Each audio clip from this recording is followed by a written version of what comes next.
ఈ సుబ్రహ్మణ్య భక్తి ఉంది చూశారు, పరమ చమత్కారమైంది. అది అలవాటు పడాలి. కానీ అసలు పార్వతీ పరమేశ్వరుల ఇద్దరి అనుగ్రహం కలిగిపోతుంది. ఎందుకంటే వాళ్ళిద్దరి సమాగమ స్వరూపమే ఆయన. సుబ్రహ్మణ్య ఆరాధనం గురించి మహాస్వామి చెప్తుండేవారు. సుబ్రహ్మణ్య ఆరాధనలో మహాస్వామి దిట్ట. అసలు ఆయన సన్యాసాశ్రమ స్వీకారం కుమారకోష్టంలోనే జరిగింది. అక్కడ స్నానమే చిట్ట చివరి స్నానం బ్రహ్మచారి గారు. కాబట్టి ఆ సుబ్రహ్మణ్యారాధన చేసేటటువంటి వాళ్ళకి లోపల దేవతలు మాత్రమే ఉంటారు, రాక్షస గణములు ఉండవు.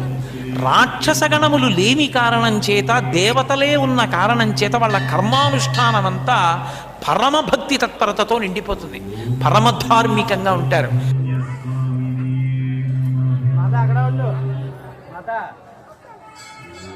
అక్కడ